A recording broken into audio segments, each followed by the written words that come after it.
देखिए बच्चों, अब क्वेश्चन अब की बार संपीड़न वाला क्वेश्चन है, वही 3 प्रक्रम है और 3 चीजों का एक क्रम बताना है, लेकिन अब की बार संपीड़न करना है 2v नोट से v नोट तक लेके जाना है इनको, मतलब आधे आयतन तक लेके जाना है बच्चों, वही सेम टाइप का क्वेश्चन है।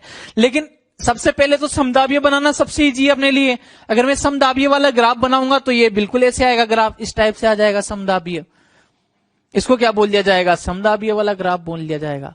अब समताप्य की बात करेंगे बच्चों, सबसे इंपॉर्टेंट बात क्या है कि आप गलती से ग्राफ को ऐसे नीचे मत ले आना।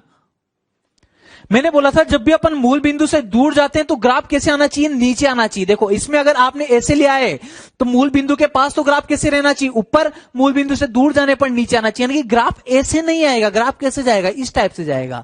मूल बिंदु के पास ग्राफ ऊपर और मूल बिंदु से दूर जाने पर ग्राफ किधर जाना चाहिए? नीचे जाना चाहिए। इस टाइप का ग्राफ होना चाहिए आईटी का और एडी का। ये मैं आप लोगों को समझाना चाह रहा हूं। गलती से ऐसा बना दिया तो इसमें देखिए ढाल भी क्या आ जाएगा? धनात्मक आ जाएगा इसका ढाल, तो जबकि ढाल क्या होते थे इनके? ऋणात्मक होते थे। यानी कि ग्राफ ऐसा आएगा बच्चों, ये सबसे इंपॉर्टेंट बात है। ये वाले गलती से भी मत बना देना बच्चों, है ना। तो ग्राफ कैसा बनेगा? एक ग्राफ अपन ने ये बना दिया है, एक ग्राफ अपन ने ये बना दिया है। ज्यादा खतरनाक कौन सा दिख रहा है बच्चों? ऊपर वाला ज्यादा खतरनाक दिख रहा है। थोड़ा ये कर्व नहीं बना है, इसको कर्व बनाना है थोड़ा, है ना। तो ये ज्यादा खतरनाक दिख रहा है तो उसको तो क्या बोल देंगे? एडियाबेटिक।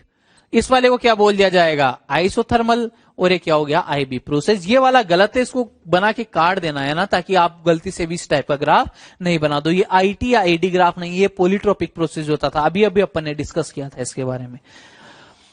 V2 V नोट से V नोट तक आ गए बच्चों। अब सबसे पहले अगर मैं प्रेशर की बात करता हूं तो यहां पर लिखूंगा, ये 1 स्थिति से चले थे अपन और ये 2 डैश 2 डबल डैश पर आ गए। इसको तो क्या बोल दूंगा बच्चों में? PAD। इसको क्या बोल दिया जाएगा बच्चों? PIT। ये PIT बोल दिया इसको और इसको क्या बोल दिया जाएगा बच्चों? PAIB।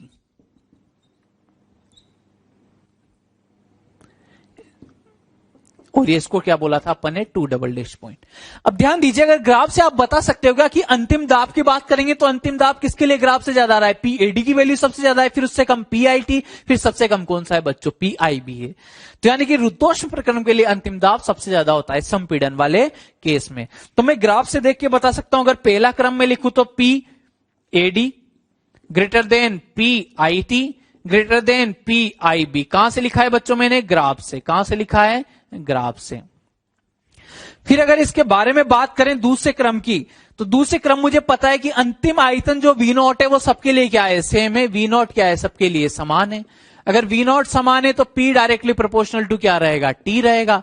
जिसके लिए P सबसे ज्यादा था बच्चों, उसी के लिए T भी क्या रहेगा? सबसे ज्यादा रहेगा। तो मैं बोल सकता हूं कि TAD greater than TIT greater than TIB रहेगा बच्चों।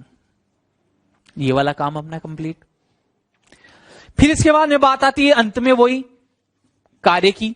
देखिए कार्य सबसे ज्यादा इसके लिए रहेगा, लेकिन परिमाण में, क्योंकि अगर चिन्ह लगाएंगे तो नेगेटिव में सबसे ज्यादा हो जाएगा ये, ना।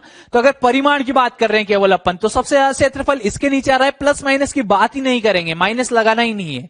आयतन घट रहा है तो माइनस लगना चाहिए वैसे तो, लेकिन परिमाण में माइनस नहीं लगाते हैं। परिमाण का क्रम बताना है, कार्य के परिमाण का क्रम पूछा है अपन से। तो सबसे ज्यादा क्षेत्रफल किसके नीचे वाला रहेगा? एडी के नीचे वाला। तो अपन लिख देंगे WAD, परिमाण की बात कर रहे हैं। WIT परिमाण की बात कर रहे हैं। WIB परिमाण की बात कर रहे हैं। कहां से लिखा अपन ने बच्चों? ये सब चीजें ग्राफ से लिखी अपन ने सब चीजें। तो संपीड़न और ये जो प्रसार होता है उसमें दोनों में चीजें क्या हो जाएगी? उल्टी हो जाएगी। बाकी P का क्रम पूछा जाए, चाहे T का क्रम पूछा जाए, चाहे अंतिम ऊर्जा का क्रम पूछा जाए, चाहे कार्य के परिमाण का क्रम पूछा जाए, सब में क्रम क्या रहता है बच्चों? सेम रहता है। सेम क्रम आता है सब में। A में देख लो, चाहे B में देख लो, चाहे C में देख लीजिए आप। देखिए बच्चों, 2 स्टार पॉइंट मैंने लिखे हुए हैं यहां पर। 2 IT यानी कि समतापीय वक्र कभी भी एक दूसरे को प्रतिच्छेद नहीं करते हैं, क्योंकि उस बिंदु पर दोनों के ढाल क्या हो जाएंगे बच्चों? अलग अलग हो जाएंगे, जो असंभव है। क्या है? जो असंभव है। कैसे? मेरी बात को समझने की कोशिश कीजिए। जैसे मैंने 2 IT ग्राफ बना दिए, 2 IT ग्राफ एक दूसरे को प्रतिच्छेद कर गए। अगर 2 IT ग्राफ एक दूसरे को प्रतिच्छेद कर गए हैं बच्चों, तो मुझे पता है कि इस जगह पर जो वैल्यू P की इसके लिए होगी, वही वैल्यू P की इसके लिए वही वैल्यू पी की इसके लिए होगी, जो वैल्यू वी की यहां पर होगी वही वैल्यू इसके लिए वी की होगी। यानी कि इस पॉइंट पर दोनों के लिए पी और वी की वैल्यू क्या हो गई, सेम हो गई। अगर P और V की वैल्यू सेम है तो जो इसका ढाल है, ढाल क्या होता था इसका, माइनस P बाई वी, वो भी दोनों के लिए क्या होना चाहिए, सेम होना चाहिए। लेकिन अगर मैं सरल रेखा खींच के देखता हूं तो इसका ढाल तो ऐसा आ रहा है और इस वाले का ढाल ऐसा आ रहा है, ये तो ढाल अलग अलग हो गया। जबकि मैथमेटिकली ढाल दोनों का क्या होना चाहिए था, सेम होना चाहिए था, क्योंकि दोनों के लिए P की वैल्यू भी सेम, V की वैल्यू भी सेम, तो माइनस P बाई वी भी क्या होना चाहिए था, सेम होना चाहिए था। लेकिन ये तो क्या हो चुका है, अलग होना हो गया। माइनस P बाई वी क्या होना चाहिए था, सेम होना चाहिए था, लेकिन ये तो क्या हो चुका है, अलग अलग आ रहा है। यहां से तो क्या आ रहा है, ये अलग अलग आ रहा है, ढाल अलग अलग आ रहा है बच्चों यहां से ढाल। तो इसलिए एक दूसरे को कभी भी कट नहीं कर सकते हैं। और अपन ने पहले भी ग्राफ बनाए थे, T1 T2 T3 में कंपैरिजन करते थे, तो बच्चों इसी टाइप के ग्राफ बनाते थे अपन, इसी टाइप के ग्राफ बनाए थे अपन ने, समतापीय ग्राफ जो भी बनाए थे। लेकिन रुद्धोष्म प्रक्रम में क्या आता है, गामा आता है। तो हो सकता है मोनोएटॉमिक के लिए गामा अलग होगा और उसके लिए गामा क्या रहेगा, अलग। तो वहां पर ढाल अलग अलग होते हैं, तो किसी एक पॉइंट पर ढाल अलग अलग हो जाएंगे तो कोई दिक्कत वाली बात नहीं है। रुद्धोष्म प्रक्रम एक दूसरे को कट कर सकते हैं, जो एडी कर्व होते हैं वो एक दूसरे को कट कर सकते हैं, क्योंकि यहां पर मजबूरी हो गई, पी और वी सेम हो गया तो क्या रहना चाहिए, ढाल भी सेम होना चाहिए। जबकि क्या कट करेंगे तो ढाल क्या आएगा, अलग अलग आता है। जिस पॉइंट पर कट करेंगे तो दो स्पर्शरेखाएं खींची जाएगी, यानी कि ढाल भी दो आएंगे, अलग अलग आएंगे। तो एडी के लिए अगर मैं एडी के लिए अलग अलग आएंगे तो एडी के लिए अलग अलग आने में कोई दिक्कत नहीं, क्योंकि अपन को पता है अलग अलग हो सकते हैं। पहली गैस मोनोएटॉमिक होगी तो उसके लिए गामा अलग रहेगा, दूसरी डायटोमिक होगी उसके लिए गामा अलग होता है, उसका ढाल gamma minus gamma P by V होता है। तो वहां पर अलग अलग होना, ढाल होना संभव है, यहां पर अलग अलग ढाल होना संभव नहीं है गणितीय रूप से। इसलिए अपन बोलते हैं कि दो आईटी कर्व कभी भी एक दूसरे को कट नहीं कर सकते हैं बच्चों। दो आईटी कर्वों में से एक दूसरे के क्या रहते हैं, समांतर रहते हैं। जैसे अपन ने ये बोला था, ये तीनों क्या है, आईटी, ये T1 पर, ये T2 पर, ये T3 पर है। ऊपर जाने पर टेम्परेचर बढ़ता है। यहां पर पहचानते हैं अपन, है ना, क्वेश्चन करते हैं। एडी तथा आईटी प्रक्रमों के लिए वक्रों को पहचानिए। ए वक्र बोल दिया है मैंने, इस वाले को क्या बोल दिया है, बी वक्र। ये पीवी ग्राफ है बच्चों। एक बात तो फिक्स है कि दोनों आईटी तो नहीं हो सकते, दोनों आईटी नहीं हो सकते, यानी कि दोनों एडी हो सकते हैं, लेकिन ये भी एडी हो सकता है और ये भी क्या हो सकता है, एडी हो सकता है। हो सकता है, बिल्कुल हो सकता है। दो एडियाबेटिक कर्व एक दूसरे को कट कर सकते हैं। दो आइसोथर्मल एक दूसरे को कट नहीं कर सकते, दोनों को आइसोथर्मल नहीं लिख सकते हैं, दो एडियाबेटिक कट। इसके अलावा एक तीसरा पॉइंट, एक एडियाबेटिक और एक आईटी, वो तो कट कर ही सकते हैं। एक ही पॉइंट से तो स्टार्ट होते थे, सब एक ही जगह पर तो मिलते थे। तो यानी मैं बोल सकता हूं कि इनमें से एक एडियाबेटिक और एक आईटी भी हो सकता है। अगर एक एडियाबेटिक और एक आईटी लिखूंगा तो आईटी किसको लिखूंगा और एडियाबेटिक किसको लिखूंगा।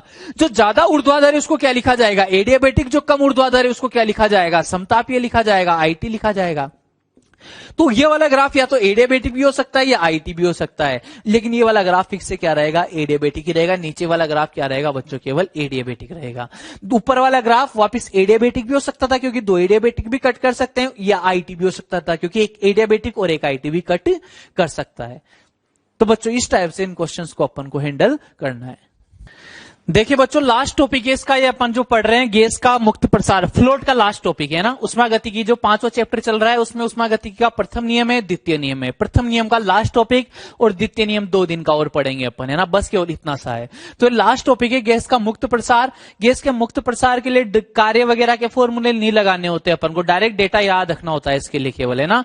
तो सबसे पहले मैं बता रहा हूं कि जो इसके मेन चीजें क्या है, कि जो मुक्त प्रसार का मतलब निर्वात के विरुद्ध प्रसार होना चाहिए। एक तरफ गैस, उसका प्रसार, दूसरी तरफ क्या होना चाहिए, निर्वात होना चाहिए। दीवार को पकड़ रखा है, अचानक से दीवार को हटाएंगे, उसको क्या बोला जाएगा, निर्वात के विरुद्ध प्रसार बोला जाएगा। पात्र की दीवारें कैसी होनी चाहिए, उष्मारोधी होनी चाहिए। अगर बच्चों यहां से अगर अपन 3 चीजें मुझे ये बतानी, सबसे पहले डेल्टा क्यू क्या रहेगा, डेल्टा डब्ल्यू क्या रहेगा, डेल्टा यू क्या रहेगा, और एक अंतिम दाब, अंतिम ताप, अंतिम आयतन बताना है। 3 चीजें केवल, ये 6 चीजें मुझे बतानी है।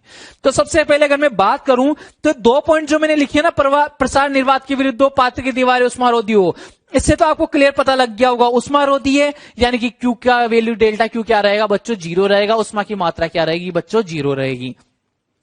तो पहला पॉइंट तो ये हो गया, delta Q is equal to 0। कारण क्या है, दीवारें उष्मारोधी है। क्या है, दीवारें उष्मारोधी, इसीलिए यह पॉइंट जरूरी था इस पे लिखना। दूसरी बात, अगर मैं बात करता हूं कार्य की, तो कार्य भी कितना हो जाएगा बच्चों, अगर कार्य की अगर मैं बात करूं तो delta W is equal to भी कितना रहेगा बच्चों, 0, क्योंकि गैस का प्रसार किसके विरुद्ध हो रहा है, निर्वात के विरुद्ध। इधर कोई रोकने वाला ही नहीं है गैस को, इधर से दाब लगेगा तो इधर तो कोई रोकने वाला ही नहीं, गैस आसानी से यूं ही फैल जाएगी, उसको कोई कार्य नहीं करना पड़ेगा। तो निर्वात के विरुद्ध प्रसार हो रहा है, प्रसार किसके विरुद्ध है, निर्वात के विरुद्ध, निर्वात के विरुद्ध प्रसार, इसलिए दोनों लाइनें जरूरी थी बच्चों इसमें। निर्वात के विरुद्ध प्रसार से क्या सिद्ध हुआ, कार्य 0 रहेगा, उष्मारोधी दीवारें से डेल्टा क्यू 0 रहेगा। दो चीजें 0 हो गई तो तीसरी चीज ऑटोमेटिक 0 होगी फ्लोट से, यानी कि मैं बता सकता हूं फ्लोट से कि फ्लोट से अगर मैं लिखूं तो डेल्टा क्यू बराबर डेल्टा डब्ल्यू बराबर प्लस डेल्टा यू से अगर मैं लिखूं ये 0 तो ये वाला भी क्या रहेगा बच्चों, 0 रहेगा। Delta U is equal to भी क्या हो जाएगा बच्चों, 0 हो जाएगा। तो ये तीसरी चीज भी मेरे पास आ चुकी। ये तीनों चीजें मुझे याद रखनी है कि जब भी मुक्त प्रसार होता है, मुक्त प्रसार की दो कंडीशन क्या है, प्रसार निर्वात के विरुद्ध होगा, दीवारें उष्मारोधी रहेगी और उसमें तीनों ही चीजें 0 होती है। लेकिन जो डेल्टा यू 0 लिखा है ना अपन से, वहां से मैं बता सकता हूं कि अगर डेल्टा यू 0 है तो यानी कि इसमें टेम्परेचर क्या रहेगा बच्चों, डेल्टा यू 0 इसमें बता सकता हूं टेम्परेचर कांस्टेंट रहेगा। यानी कि जो मुक्त प्रसार होता है वो कौन सा होता है, समतापीय होता है। यहां तक ये बात हो गई, ये तीनों चीजें बता दी, डेटा डायरेक्ट याद रखना है इसका अपन को, है ना। अब बात करते हैं अपन अंतिम दाब, अंतिम ताप, अंतिम आयतन की। तो अगर मुझे पता है टेम्परेचर कांस्टेंट है, टेम्परेचर अगर कांस्टेंट है, ये निर्वात था तो यहां पर कोई दाब नहीं रहेगा बच्चों, पहले निर्वात है, गैस ही नहीं है तो कोई दाब ही नहीं रहेगा गैस का। आयतन वी था, खाली जगह थी, वी आयतन जितनी जगह थी, है ना। और ताप की बात नहीं करेंगे क्योंकि ताप है नहीं यहां पे, कुछ भी गैस ही नहीं है तो ताप किसका रहेगा, पहला। अब मैं बात कर रहा हूं अंतिम ताप। मुझे पता है तापमान नियत रहता है इसमें, तो अंतिम ताप T बराबर क्या रहेगा, T2 इज इक्वल टू कितना रहेगा बच्चों, या T dash is equal to कितना रहेगा, T रहेगा, क्योंकि मुझे पता है T बराबर क्या होता है बच्चों, कांस्टेंट होता है। बात करूं अंतिम आयतन बच्चों, तो अंतिम आयतन आपको पता है, पहले गैस का आयतन कितना था, केवल V था, लेकिन बाद में ये जो खाली जगह रहेगी, खाली आयतन जो V रहेगा, इसको भी गैस ऑक्यूपाई कर लेगी, गैस पूरे 2V आयतन में फैल जाएगी। तो अपन बोल सकते हैं कि जो अंतिम आयतन V डैश रहेगा वो कितना हो जाएगा बच्चों, 2V हो जाएगा। तो ये अंतिम आयतन भी बच्चों अपने पास में आ चुका है। अब बात करते हैं तीसरी वाली अंतिम दाब की, सबसे लास्ट। अगर मैं अंतिम दाब की बात करूं बच्चों, तो अंतिम दाब क्या मुझे पता है, क्या समतापीय प्रक्रम है, T बराबर कांस्टेंट है। जब भी T बराबर कांस्टेंट होता है तो P directly proportional to 1/V होता है, क्या PV बराबर कांस्टेंट। यहां से क्या आप लिख सकते हो, क्या P dash by P is equal to V बाई V डैश। यहां से P dash by P is equal to V, तो V की जगह V लिख दिया, V डैश की जगह 2V लिख दिया, V से V खत्म, P डैश बराबर कितना आ जाएगा, P बाई 2 आ जाएगा। यहां से P डैश बराबर कितना आ जाएगा बच्चों अपने पास में, P बाई 2 आ जाएगा। तो ये चीजें भी अपन को, तीनों चीजें भी अपन को ध्यान रखनी है। देखो मुक्त प्रसार आ गया, दो कंडीशन याद रखनी, निर्वात के विरुद्ध प्रसार होना चाहिए, दीवारें उष्मारोधी होनी चाहिए। दोनों का क्या इफेक्ट पड़ेगा कि कार्य 0, डेल्टा क्यू 0, तो डेल्टा यू ऑटोमेटिक क्या हो जाएगा, 0। इससे टेम्परेचर कांस्टेंट, टेम्परेचर कांस्टेंट तो अंतिम ताप T के बराबर। आयतन डबल हो गया है, पहले एक साइड था, पूरी गैस पूरे में फैल गई है, आयतन डबल हो जाता है और दाब क्या रह जाता है बच्चों, आधा रह जाता है। ये डेटा केवल आपको याद रखना है मुक्त प्रसार के लिए। अब देखिए बच्चों, ये क्वेश्चन सुमेलित करना है अपन को। सबसे पहला वाला है रुद्धोष्म प्रसार, दूसरा बोल रखा है रुद्धोष्म मुक्त प्रसार, तीसरा वाला है समदाबीय प्रसार, चौथा है समतापीय प्रसार और समायतनिक शीतलन। सारे जितने भी प्रक्रम होते हैं वो दे रखे हैं और अपन को मैचिंग करना है कि किसमें Q 0 रहेगा, किसमें डेल्टा U 0 रहेगा, किसमें W 0 रहेगा और Q is equal to W plus delta U रहेगा। मुझे पता है जो फर्स्ट नियम है फ्लोट है, फ्लोट हर के लिए अप्लाई होता है, अपन ने हर प्रक्रम के लिए फ्लोट को लगाते हैं। यानी कि जो S वाला है, S वाला सब में आएगा, इसमें भी आएगा ये S, और S इसमें भी आएगा, S इसमें भी आएगा, S इसमें भी आएगा, S इसमें भी आएगा, क्योंकि फ्लोट है, फ्लोट तो सबके लिए लगेगा, कोई सा भी प्रक्रम हो। Delta Q is equal to delta W plus delta U तो अपन हर प्रक्रम के लिए लगाते ही हैं, तो S सब में आ जाएगा। अब बात करते हैं P की, Q किस में 0 होगा, Q कौन से प्रक्रम में 0 होता था, जहां पर रुद्धोष्म प्रक्रम होगा, रुद्धोष्म प्रक्रम यानी कि उसमें क्या आदान प्रदान नहीं होगा, तो Q की मात्रा 0 हो जाएगी। लेकिन मैंने बोला था कि एक रुद्धोष्म मुक्त प्रसार, जो मुक्त प्रसार होता था, फिर एक्सपेंशन ऑफ गैसेज, मुक्त प्रसार, निर्वात के विरुद्ध प्रसार, उसमें भी क्या होते थे, उसमें तीनों ही चीजें 0 होती थी, तो डेल्टा Q भी 0 रहेगा। तो एक तो ये रुद्धोष्म प्रसार में 0 हो जाएगा, इसलिए P इसका आ जाएगा। एक रुद्धोष्म मुक्त प्रसार में भी क्या हो जाएगा, Q इज इक्वल टू 0 हो जाएगा। लिखा हुआ है ये नाम है रुद्धोष्म मुक्त प्रसार। इसके बाद अगर बात करें अपन की डेल्टा यू किसमें जीरो रहेगा, तो डेल्टा यू यानी कि आंतरिक ऊर्जा में परिवर्तन। जब टेम्परेचर में अगर कोई चेंज नहीं होगा, अगर टेम्परेचर नियत बना हुआ है, तापमान नियत बना हुआ है, तो फिर डेल्टा यू भी क्या रहेगा बच्चों, जीरो रहेगा। तो डेल्टा यू अगर मुझे जीरो करना है तो डेल्टा यू जीरो किस में रहेगा, समतापीय में रहेगा, तो क्यू किस में आ जाएगा, इस वाले में क्यू आ जाएगा। डब्ल्यू किस में जीरो होता था, समायतनिक में, समायतनिक में डब्ल्यू जीरो होता था, तो ये डब्ल्यू जीरो, इसमें डब्ल्यू जीरो। अच्छा, डेल्टा यू और किसमें भी जीरो होता था, अपन ने बोला था रुद्धोष्म मुक्त प्रसार, जो मुक्त प्रसार होता है, निर्वात के विरुद्ध प्रसार होता है, उसमें तो तीनों ही चीजें जीरो होती है। तो इसमें तो क्या भी आएगा, पी भी आ गया, इसमें क्या भी आएगा, क्यू भी आएगा, इसमें क्या भी आएगा, आर भी आएगा, इसमें सब चीजें आती है। इसमें तीनों ही जीरो होते हैं, क्यू भी जीरो, ये भी जीरो, ये भी जीरो, तो तीनों लिख दिए और प्रथम नियम अप्लाई हो गए होगा तो वो भी लिख दिया अपन। क्यू मैंने बता दिया कि क्यू किस में जीरो होगा, इस वाले में जीरो हो जाएगा समतापीय में, बाकी किसी में, बाकी इसमें भी जीरो नहीं होगा, इसमें भी जीरो नहीं होगा, इसमें भी जीरो नहीं होगा। कार्य की बात करें अगर तो कार्य किस में जीरो होता है, समायतनिक में, और एक मुक्त प्रसार में सबको जीरो होता था, तो मुक्त प्रसार में पहले लिख दिया मैंने आर को, और एक समायतनिक में और हो जाएगा, तो ये आर इसमें भी आ जाएगा बच्चों। देखिए रुद्धोष्म प्रसार में क्या जीरो होता है, उष्मा की मात्रा जीरो होती है और प्रथम नियम अप्लाई होता है। तो अपन ने एक तो क्या लिख दिया है, एस लिख दिया है, और एक क्या लिख दिया है, पी लिख दिया है। मुक्त प्रसार में हर चीज जीरो, डेल्टा क्यू भी जीरो, ये रहा, डेल्टा यू भी जीरो, ये लिख दिया, डेल्टा डब्ल्यू भी जीरो, ये लिख दिया, और प्रथम नियम अप्लाई होगा, ये लिख दिया मैंने। समदाबीय में कुछ भी जीरो नहीं होता था, केवल प्रथम नियम अप्लाई होता है। कार्य का formula P delta we mu R delta T, तो ये लिख दिया अपन ने, केवल ऐसा आएगा इसमें। समतापीय में मुझे पता है कि डेल्टा यू क्या हो जाता है, जीरो हो जाता है, और प्रथम नियम अप्लाई होगा ही होगा, तो डेल्टा यू जीरो, क्यू और ऐसा आ जाएगा इसमें। समायतनिक में ये तो प्रथम नियम तो सब में अप्लाई होगा ही होगा, और साथ के साथ समायतनिक में कार्य भी जीरो होता है, तो ये आर भी अपन ने लिख दिया है। इस टाइप से इनको अपन मैच कर देंगे। लिखना चाहें अगर इनको तो ऐसे लिख देंगे कि जो ए वाला है, ए वाले में क्या क्या आएगा बच्चों, अगर ए वाले की बात करें तो ए वाले में आएगा पी एस, बी वाले में क्या आएगा बच्चों, पी क्यू आर एस, चारों आएंगे। सी वाले में क्या आएगा बच्चों, सी वालों में आ जाएगा केवल और केवल एस, और डी वाले में क्या आएगा बच्चों, क्यू और एस, और ई वाले में क्या आएगा बच्चों, समायतनिक में आर और एस आ जाएगा बच्चों। तो ये सिंपल सी चीजें मैच करना था अपन को, बस एक सिंपल सा आइडिया था ये। हाँ बच्चों, अब जो अपना 5th चैप्टर है उसका भी अंतिम चरण आ चुका है, उसमें गतिकी का द्वितीय नियम slot, second law of thermodynamics, slot बोलेंगे अपन इसको। देखो स्लोट की जरूरत क्यों पड़ी अपन को, फ्लोट में कुछ कमियां थी, तो सबसे पहले अपन फ्लोट की कमियां पढ़ लेते हैं ना, एक दो कमियां हैं वो देख लेते हैं अपन। फ्लोट की कमियां क्या थी, गणितीय रूप से फ्लोट क्या है, पूरा मैथमेटिकल था, delta Q is equal to delta W plus delta U, कोई स्टेटमेंट वगैरह कुछ नहीं थे उसमें, डेल्टा क्यू बराबर delta W plus delta U, बस केवल यांत्रिक ऊर्जा संरक्षण के सिद्धांत पे था।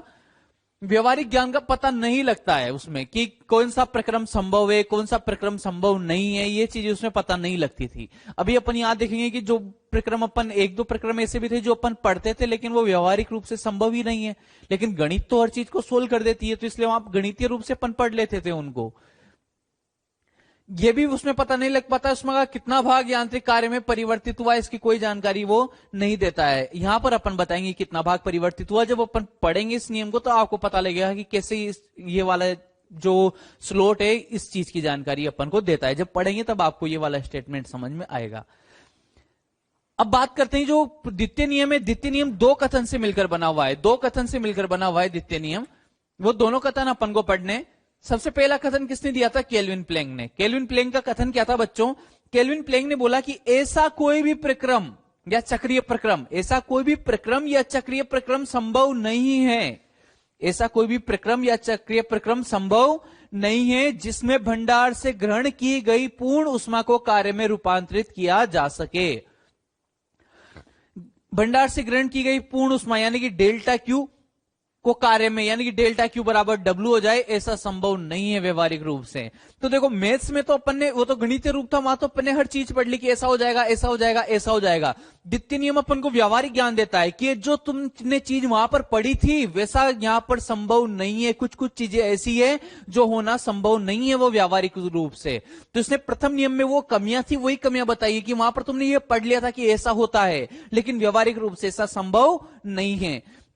जैसे मैं आपको एक एग्जांपल देता हूं कि आपने बोला होगा समतापीय प्रक्रम, समतापीय प्रक्रम। समतापीय। अगर समतापीय प्रक्रम की बात करें तो इसमें क्या होता था, delta U is equal to 0, यानी कि delta Q is equal to क्या हो गया, डेल्टा डब्ल्यू हो गया। यहां तो अपन को कुछ पता ही नहीं लगा भाई, यहां भाई हो गया साहब।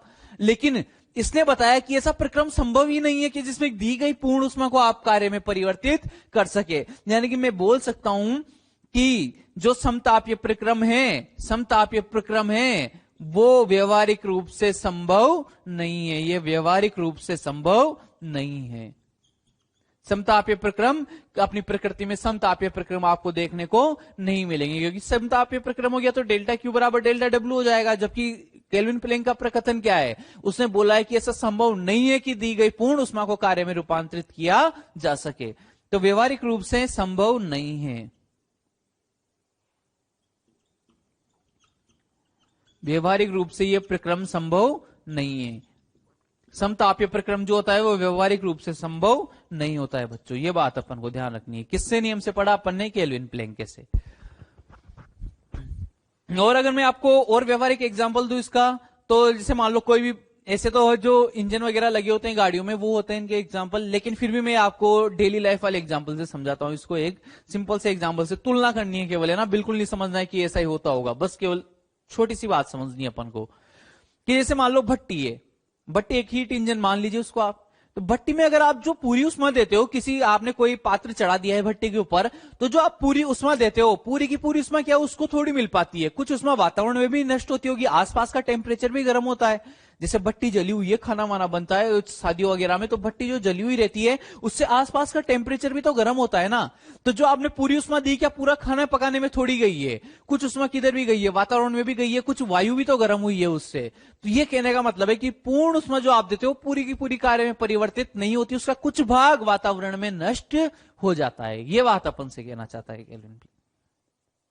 क्लॉसियस का कथन, ऐसा कोई भी प्रक्रम संभव नहीं है जिसका एकमात्र परिणाम किसी ठंडे पिंड से किसी गर्म पिंड में उष्मा का स्थानांतरण हो। अपन ने पहले पढ़ा था उष्मा का ऑटोमेटिक जो स्थानांतरण होता है वो उच्च ताप से निम्न ताप होता है।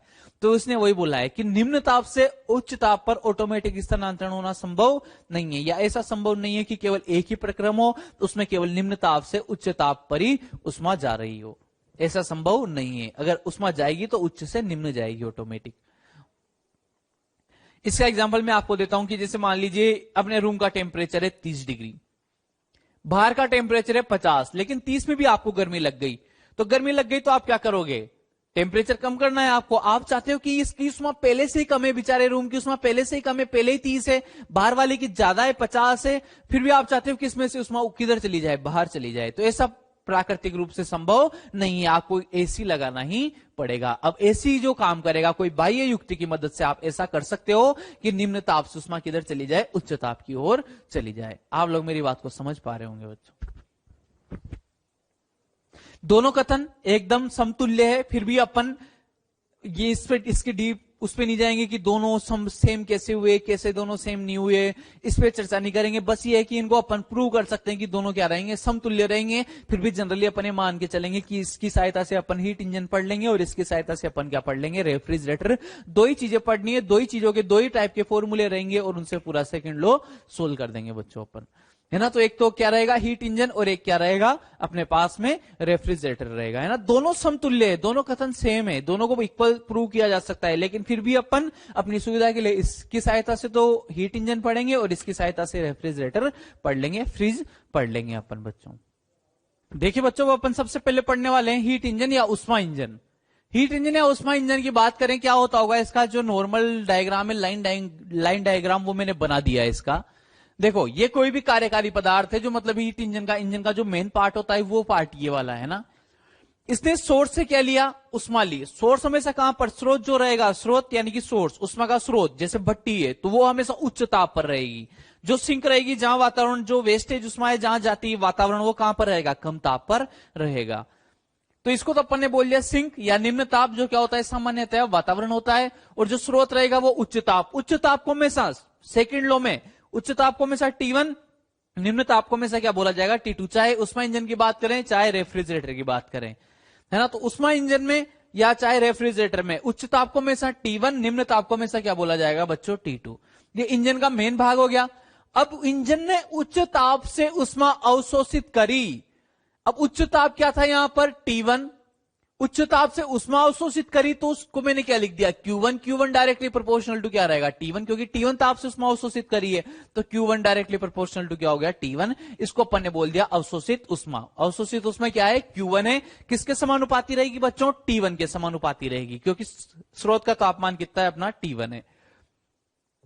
अब मुझे पता है जो पूरी उष्मा रहेगी वो पूरी की पूरी उष्मा तो कार्य में परिवर्तित नहीं हो पाएगी, कुछ भाग तो वातावरण में वेस्टेज जाएगा ही जाएगा, वातावरण कुछ भाग से तो वातावरण गर्म होगा ही होगा, तो यानी कुछ उष्मा वातावरण के पास जाएगी, उसको अपन क्या बोलते थे सिंक। सिंक क्या, जहां पर वेस्टेज जाता है, जैसे अपन खाना खा के जो बर्तन वगैरह होते हैं वो जूठे वो कहां पर डाल देते हैं, सिंक में डाल देते हैं। तो सिंक मतलब जहां वेस्टेज डालना है अपन को। तो जो निष्कासित उष्मा है जो वेस्ट हो जाएगी वो उष्मा कहां पर चली जाती है, वातावरण पर। निम्न ताप को हमेशा क्या बोला जाएगा T2 बोला जाएगा। तो ये निष्कासित उष्मा T2 था तो निष्कासित उष्मा Q2 डायरेक्टली प्रोपोर्शनल टू क्या हो जाएगी T2 हो जाएगी। अब Q1 उष्मा पूरी आई थी, Q2 उष्मा इधर चली गई तो कार्य कितना हो पाया, केवल Q1 माइनस Q2। जैसे यहां से आई 100, सपोज कर रहे हैं ना, आई नहीं है एग्जैक्ट, यहां से आई 100 में से अगर यहां पर 40 इधर वेस्ट हो गई तो केवल कितनी आप कार्य कितना हो पाएगा, केवल 60 के हिसाब से हो पाएगा। कुल 100 जूल उष्मा इस स्रोत से 40 जूल वेस्ट हो गई तो कार्य कितनी का हो पाएगा, केवल 60 का हो पाएगा, 100 माइनस 40। तो ऐसे यहां पर लिख दिया कार्य इज इक्वल टू क्या लिख दिया अपन ने Q1 माइनस Q2 लिख दिया बच्चों। अब ध्यान दीजिए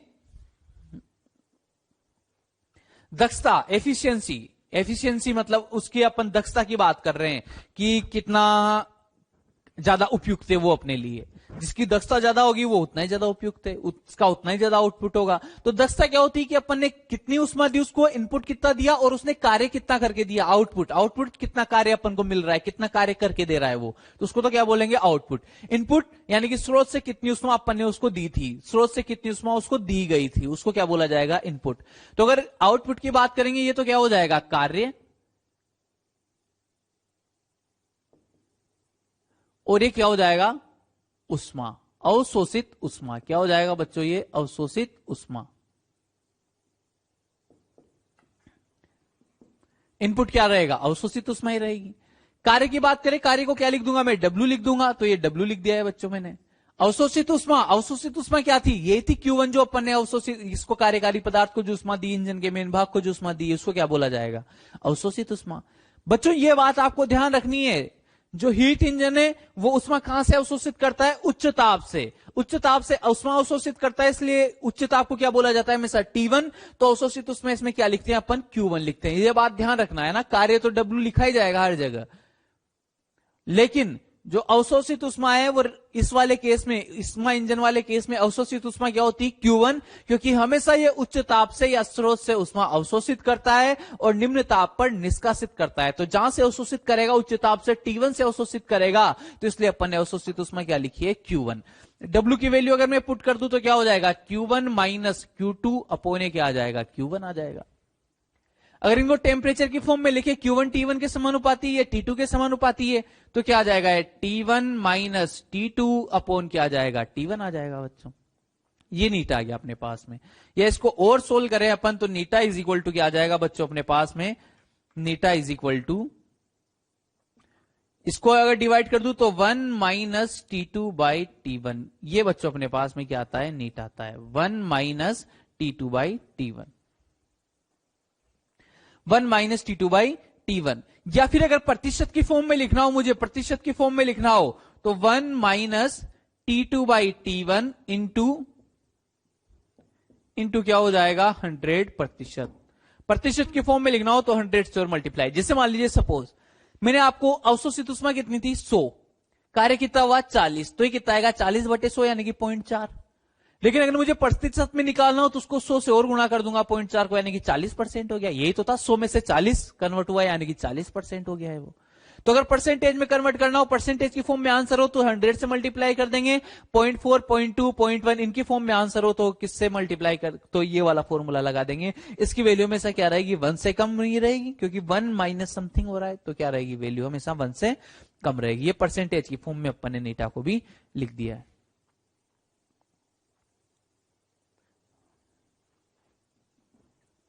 ये नीटा किसके फॉर्म में आ चुका है बच्चों, परसेंटेज की फॉर्म में भी अपने पास आ चुका है नीटा।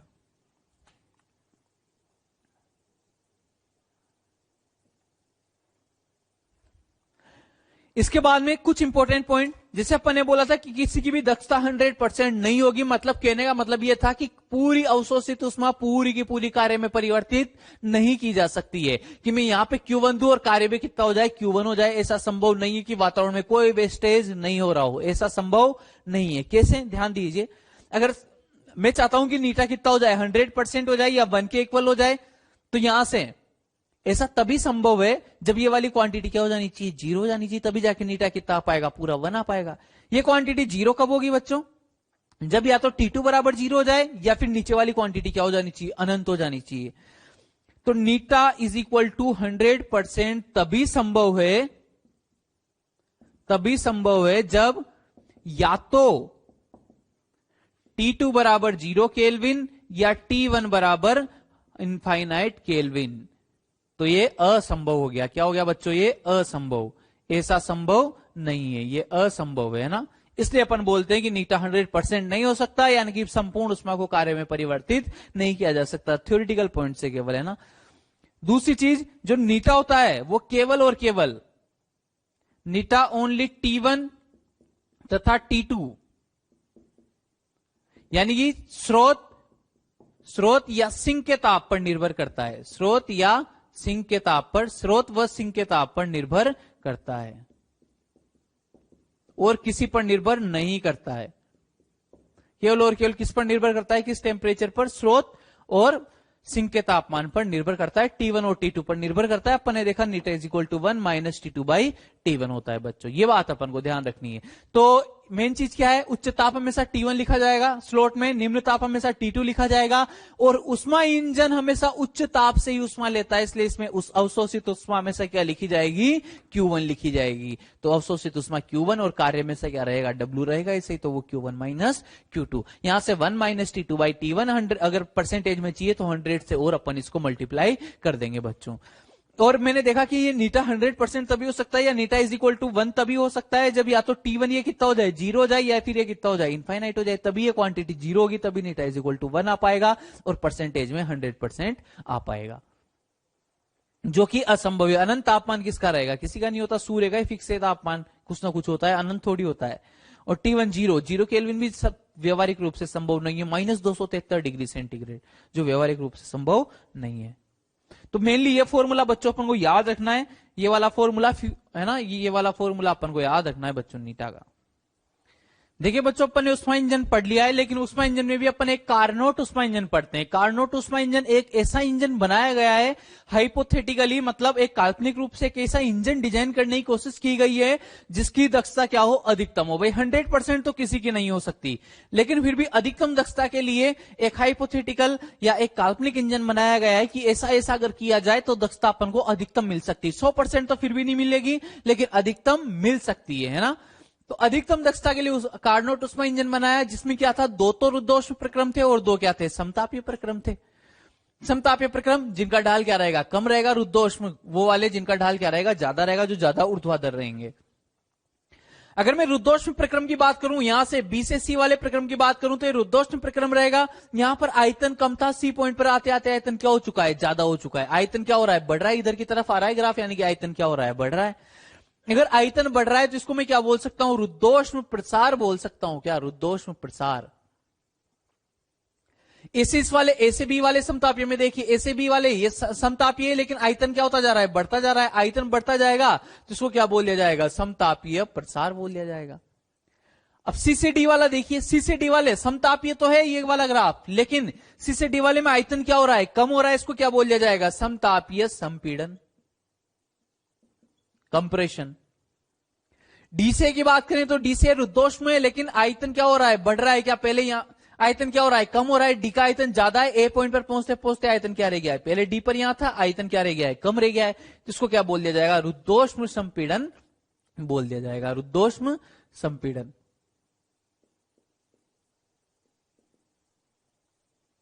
जो समतापीय प्रक्रम में अगर यहां पर तापमान T1 है तो यहां पर से यहां तक तापमान क्या रहेगा, T1 ही रहेगा।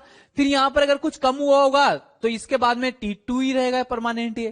कम क्यों हुआ यहां पर, यहां पर अगर तापमान, ये उच्च ताप था, ये निम्न ताप क्यों आया? मैंने आपको 5th पॉइंट लिखाया था, जो रुद्धोष्ण प्रक्रम थे उसमें अपन ने टॉप 10 क्वेश्चन किए थे, 5th पॉइंट लिखाया था कि रुद्धोष्ण प्रक्रम में जब भी आयतन बढ़ेगा तो तापमान घटेगा, डेल्टा क्यू 0 हो जाता है, तो डेल्टा डब्ल्यू बराबर माइनस डेल्टा यू आता था। याद आ रहा होगा आप लोगों को। 5th पॉइंट देख लेना, 5th पॉइंट देख लेना, है ना, कि अगर आयतन बढ़ेगा तो तापमान घटता है। तो यहां पर आयतन बढ़ रहा है इसलिए तापमान घट जाएगा, और T1 से घटकर कितना रह गया? T2 रह गया। ये समतापीय प्रक्रम। तो यहां से यहां तक पूरा कितना रहेगा? तापमान T2 ही रहेगा।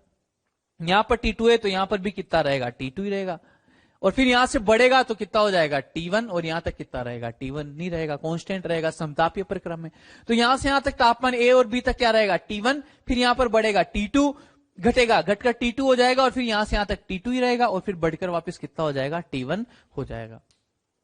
तो बच्चों ये इसकी मेन बात थी, ये अपन ने चारों प्रक्रम पढ़ लिए कि एक तो समतापीय संपीड़न, समतापीय प्रसार, रुद्धोष्ण संपीड़न, रुद्धोष्ण प्रसार होता है।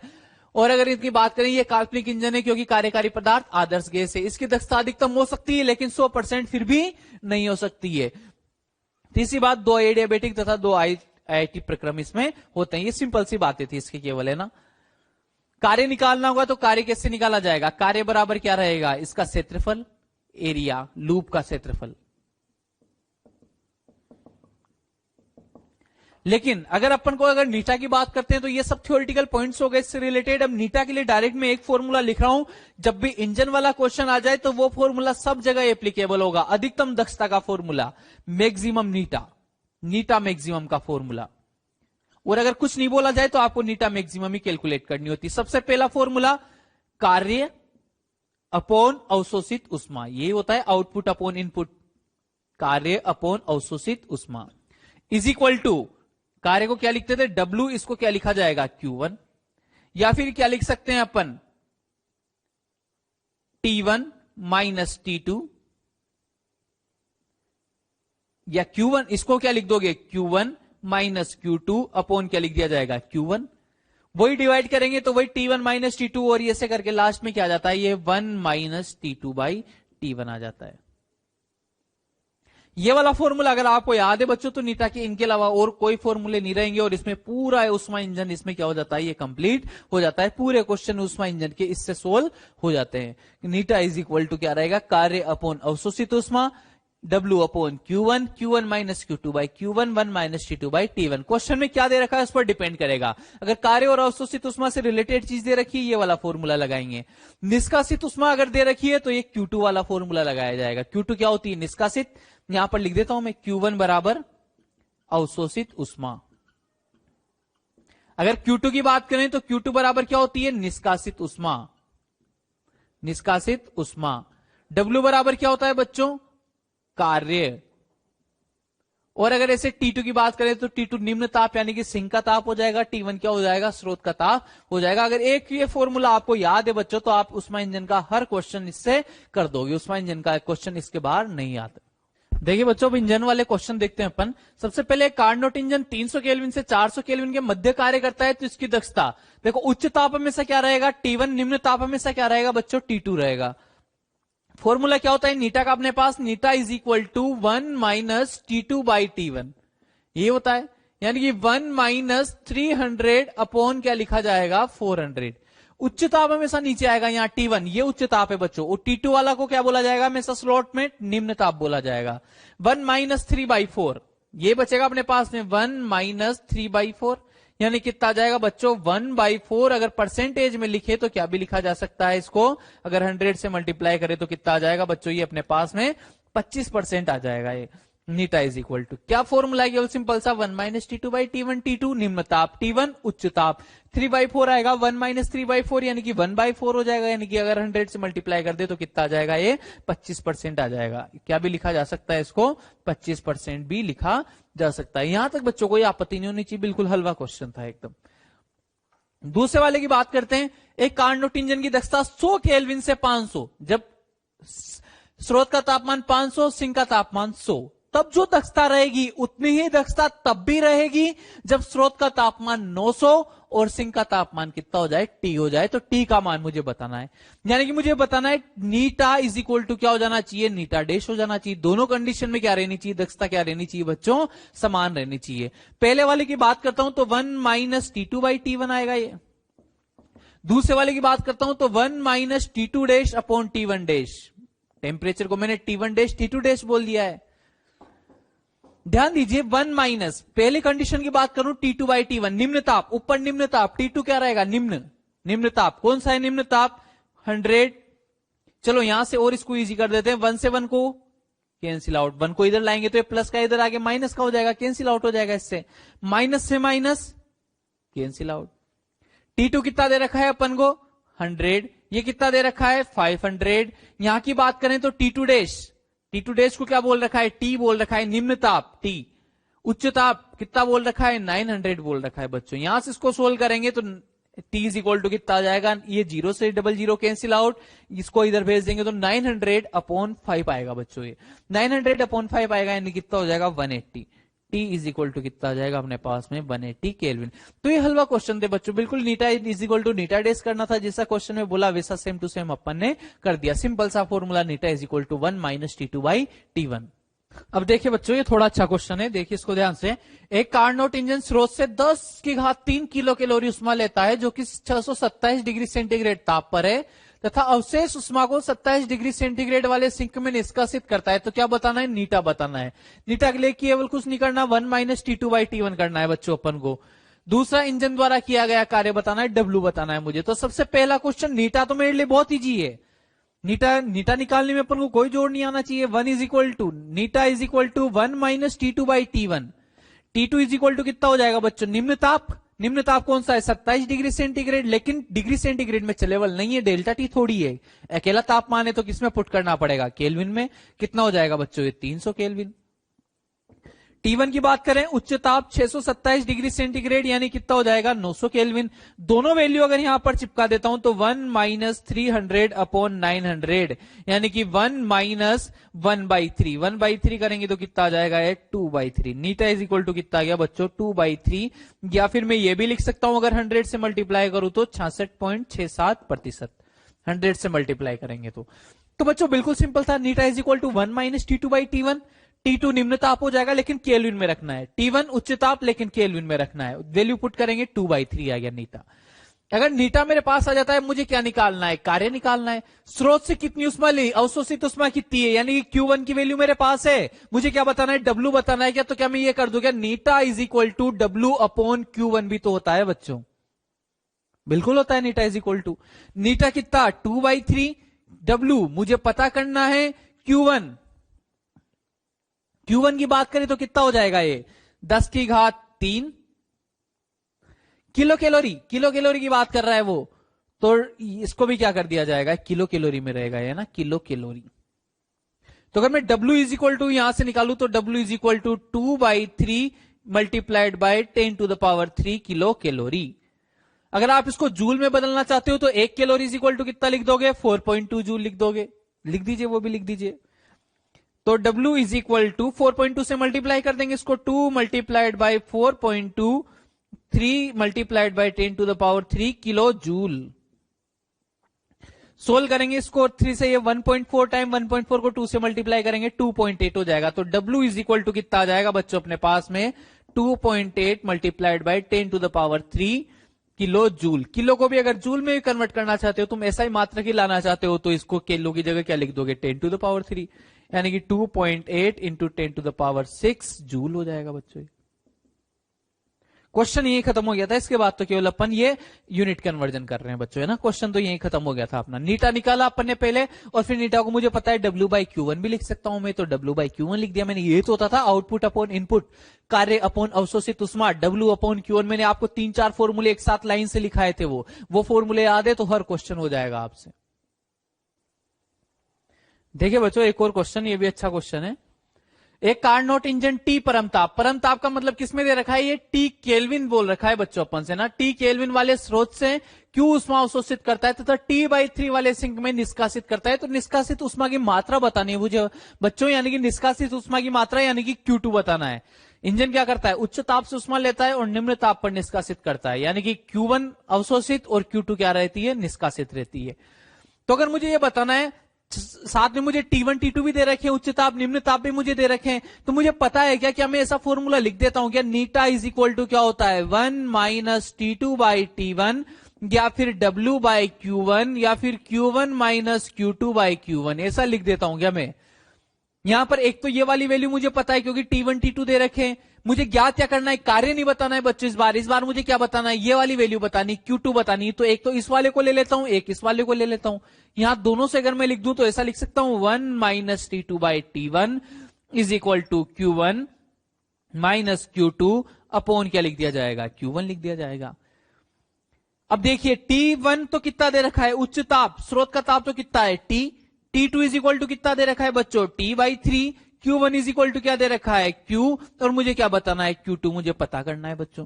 अगर ये सारी वैल्यू में इस वाले फॉर्मूले में चिपका दूं बच्चों, तो सारी वैल्यू अगर इस वाले फॉर्मूले में अपन चिपका देते हैं तो यहां पर तो क्या लिख दिया जाएगा, T/3। यहां पर क्या लिखा जाएगा, T। 1 माइनस T/3 अपॉन में क्या आ गया, T आ गया, इज इक्वल टू इस तरफ की वैल्यू पुट कर रहा हूं बच्चों। अब मैं Q1 उसमें कितनी थी, Q दे रखी थी अपन को। Q1 की जगह क्या पुट कर दिया जाएगा, Q पुट कर देंगे। क्या निकालना रहेगा, केवल Q2 निकालना रहेगा। Q माइनस Q2 अपॉन क्या लिख दिया जाएगा, Q लिख दिया जाएगा। यहां से 1 माइनस 1/3, ये T से T खत्म, तो 1/3 बचेगा। 1 माइनस 1/3 करेंगे तो बच्चों कितना आ जाएगा, 2/3 आ जाएगा, इज इक्वल टू यहां पर Q minus Q2 upon Q। इस Q को क्या मैं इधर मल्टीप्लाई कर दूं क्या बच्चों, अगर इस Q को इधर मल्टीप्लाई कर दूंगा तो कितना आ जाएगा, 2Q/3। और ये Q जो बचेगा प्लस का, इसको इधर ले आते हैं तो क्या हो जाएगा, माइनस का Q इज इक्वल टू कितना आ जाएगा, माइनस Q2 आ जाएगा। यहां से माइनस Q/3 बचेगा, minus Q/3 is equal to minus Q2। Minus से माइनस को उड़ा दूं तो Q2 इज इक्वल टू कितना आ रहा है, Q/3 आ रहा है। ये आ गया बच्चों। तो ये बिल्कुल सिंपल था। और इसका एक और अगर बहुत बेस्ट मेथड में इस क्वेश्चन का अगर मानता हूं तो अपन ने बोला था कि जो T1 रहेगा वो Q1 के समानुपाती रहेगा, जो T2 रहेगा वो Q2 के समानुपाती रहेगा। इंजन बनाते टाइम लिखा था मैंने, T1 तो Q1 के समानुपाती, T2 Q2 के समानुपाती। तो अगर T1 Q1 के समानुपाती तो अपन ने बोला कि जब तापमान T है तो अवशोषित उष्मा उच्च ताप T1 कितना दे रखा है, T। अवशोषित उष्मा Q1 कितनी दे रखी, Q। तो जब T2 कितना हो गया, Q T/3 हो गया, तो Q2 जो रहेगा वो कितना हो जाएगा, Q/3 हो जाएगा। समानुपाती तो होते हैं बच्चों, तो वो T के समानुपाती है तो ये T/3 के समानुपाती रहेगा। निष्कासित उष्मा वो Q था तो ये कितना हो जाएगा, Q/3 हो जाएगा। डायरेक्ट भी बता सकते थे अपन, और पूरा सोल्व करके भी ये आ रहा है अपने पास में। देखिए बच्चों ये भी बहुत अच्छा क्वेश्चन है। इसमें लिखा गया है एक द्विपरमाणुक आदर्श गैस को कार्नोट इंजन के कार्यकारी पदार्थ के रूप में अपन ने अब की बार क्या लिए, द्विपरमाणु गैस, जिसकी स्वतंत्रता कोटि कितनी होती है, 7। जिसकी स्वतंत्रता कोटि कितनी होती है, 5 होती है। और जिसके लिए गामा की वैल्यू कितनी होती है, 7/5 होती है गामा की वैल्यू। प्रयुक्त किया जाता है यदि रुद्धोष्म प्रसार के दौरान गैस का आयतन 20 से 32 हो जाता है तो इंजन की दक्षता। अब दक्षता के लिए तो मुझे क्या चाहिए, T2/T1 चाहिए, सिंपल सी चीज चाहिए, 1 माइनस T2/T1। अगर मुझे T2/T1 मिल जाता है बच्चों तो दक्षता मैं ऐसे ही निकाल दूंगा। यानी कि अगर मुझे यहां पर अगर रुद्धोष्म प्रसार हो रहा है तो रुद्धोष्म प्रसार के लिए मैंने जो समीकरण के रूप पढ़े थे तो मुझे T और V वाला यूज करना पड़ेगा, क्योंकि आयतन तो मुझे क्वेश्चन में दे रखा है और T2/T1 मुझे चाहिए, तो T और V वाली फॉर्म मुझे यूज करनी पड़ेगी। लेकिन मान लीजिए मुझे केवल वही याद है कि PV की power gamma is equal to कितना होता है, constant. P directly proportional to क्या हो जाएगा, T/V। PV is equal to μRT से। यहां पर अगर मैं ये चिपका देता हूं तो क्या आ जाएगा, T multiplied by V⁻⁻ gamma -1 is equal to constant आ जाएगा बच्चों। यहां से अपन लिख सकते हैं T1 V1 की power gamma -1 is equal to T2 V2 की पावर गामा -1। ऐसा यहां से लिखा जा सकता है। सोल्व करने का तरीका मैंने आपको बताया था। T2/T1 चाहिए अपन को सबसे पहले तो T2/T1 को एक तरफ कर लेंगे और V1 V2 को एक तरफ कर देंगे। तो यहां से T2/T1 is equal to V1/V2। मैंने बोला था कि अगर आप पावर ऊपर अलग रखोगे नीचे अलग रखोगे तो सोल्व करने में दिक्कत होगी। होल पावर बनाएंगे सबसे पहले, तो क्या बन जाएगा यहां पर V1/V2 की होल पावर कितनी आ जाएगी बच्चों, गामा -1 आ जाएगी। गामा की वैल्यू कितनी रहेगी, 7/5। द्विपरमाणु गैस है, द्विपरमाणु के, तो अगर मैं 7/5 वैल्यू यहां पर पुट कर देता हूं तो 7/5 -1 V1 की सबकी वैल्यू चिपका देंगे बच्चों। सबकी वैल्यू अगर मैं चिपका देता हूं तो V1 तो कितना था V, V2 कितना था 32V, और पावर कितनी लिख दी जाएगी 7/5 -1 is equal to T2/T1। V से V को अगर मैं उड़ा देता हूं बच्चों, V से V को अगर उड़ा दिया जाएगा तो 7/5 माइनस 1 तो कितना आ जाएगा? 2/5 बचेगा क्या? एलसीएम लेके अगर सोल्व करेंगे तो 2/5 बचेगा। तो यहां पर तो पावर तो कितनी बचेगी? 2/5। तो मुझे ये जो संख्या मिलेगी वो भी ऐसी मिलेगी जिसको कहीं ना कहीं मैं 5 की घातांक के रूप में लिख सकूं। तो क्या मैं इसको लिख सकता हूं क्या? 1/32 की जगह क्या मैं 2 की घात 5 लिख दूं क्या बच्चों? लिख सकते हैं। 32 क्या होता है? 2 की घात 5 ही तो होता है। 5 बार मल्टीप्लाई करेंगे 2 2 2 2 2 क्या आ जाएगा? 32 आ जाएगा। ये T2/T1 लिख दिया। पावर को अगर मल्टीप्लाई कर देंगे इस 5 से, ये 5 कैंसिल आउट, तो 1/2 का स्क्वायर आ रहा है। 1/2 का स्क्वायर यानी कि 1/2 मल्टीप्लाइड बाई 1/2 यानी कितना आ जाएगा? 1/4। तो यहां से T2/T1 इज इक्वल टू क्या आ चुका है बच्चों मेरे पास? T2/T1 इज इक्वल टू 1/2 का स्क्वायर। 1/2 का स्क्वायर यानी कितना आ चुका है? 1/4 आ चुका है। ये मेरे पास अगर आ गया T1/T2 तो मुझे जानता हूं कि हम जानते हैं कि नीता क्या होता है। हम जानते हैं कि नीता क्या होता है? 1 माइनस T2/T1। और T2/T1 की वैल्यू कितनी दे रखी है? 1/4 दे रखी है। तो T2/T1 की वैल्यू अगर मैं 1/4 पुट कर देता हूं तो नीता इज इक्वल टू 1 माइनस 1/4 यानी कि कितना आ जाएगा? 3/4 या फिर क्या लिख सकते हैं अपन? 75%। तो यहां पर दोष प्रकरण में से किसका यूज लेना था? अपन को गैस समीकरण के रूप का यूज लेना था। जो तीसरा पॉइंट अपन ने पढ़ा था उसका यूज लेना था और उससे अपन को T2/T1 मिलेगा। T2/T1 मिलने के बाद नीटा निकालना बहुत आसान है। देखिए बच्चों, हीट इंजन अपन ने पढ़ लिया। एक फॉर्मूला मैंने लिखवाया था आपको लंबा सा, उससे सारे क्वेश्चन हो रहे थे। अब ऐसे बात करेंगे अपन रेफ्रिजरेटर की। Card not refrigerator. रेफ्रिजरेटर क्या काम करता है? रेफ्रिजरेटर या एसी समझ लीजिए आप, बिल्कुल उसको क्या समझ लीजिए? एसी। एसी रेफ्रिजरेटर दोनों क्या करते हैं? कूलिंग का ही काम करते हैं। तो रेफ्रिजरेटर एसी समझ लीजिए। मान लीजिए रूम पर एसी लगा हुआ है। जो कमरा है, कमरा कहां पर रहेगा? निम्न ताप पर। पहले से उसका टेम्परेचर 30 है, वातावरण गर्मी हो रही है, वातावरण का तापमान बाहर कितना है? 50। वातावरण का तापमान ज्यादा है, लेकिन फिर भी अपन को उसमें निम्न ताप से किधर लेके जानी है? उच्च ताप पर। यानी कि जो एसी रहेगा अपना, वो कमरे से निम्न ताप वाले से उष्मा क्या करता है? अवशोषित करता है। जबकि हीट इंजन कहां से अवशोषित करता था? उच्च ताप से अवशोषित करता था।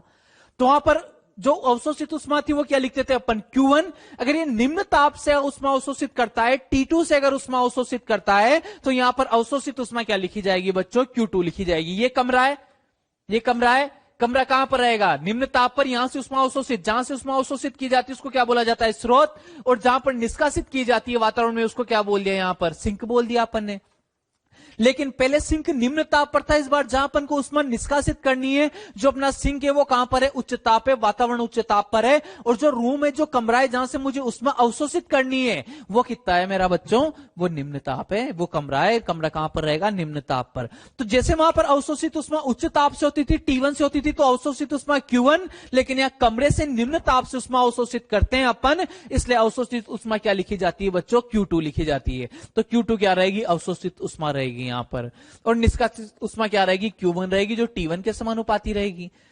अब देखो, ऑटोमेटिक अपन ने बोला था, द्वितीय नियम को याद कीजिए। द्वितीय कथन जो था क्लोसियस का, उसने क्या बोला था कि ऑटोमेटिक ऐसा संभव नहीं है कि उष्मा का स्थानांतरण निम्न ताप से उच्च ताप पर हो। तो रेफ्रिजरेटर को कुछ ना कुछ कार्य करना पड़ता है। जो अपन इलेक्ट्रिसिटी देते हैं, वो इलेक्ट्रिसिटी जो पावर देते हैं, जो ऊर्जा, जो कार्य ये करता है, जो इलेक्ट्रिसिटी जो कार्य करती है, वो कार्य और ये नीचे वाली उष्मा दोनों मिलकर कहां चली जाती है? वातावरण में। समझिए मेरी बात को।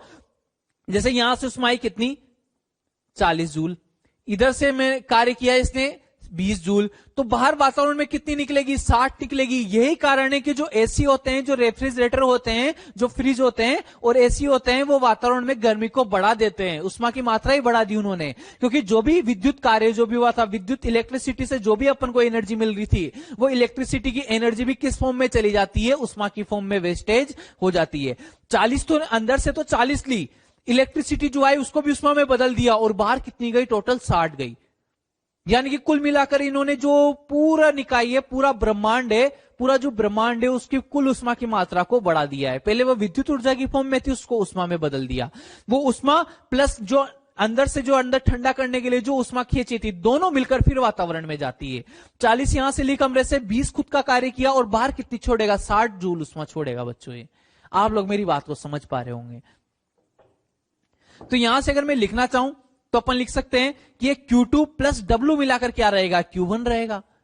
तो Q1 is equal to Q2 plus W, या फिर आपको याद ही है वो incoming current is equal to outgoing current. Incoming कितनी है W और Q2, तो क्या है इनकमिंग, और आउटगोइंग कितनी है Q1, तो आउटगोइंग इज इक्वल टू क्या कर दिया इनकमिंग।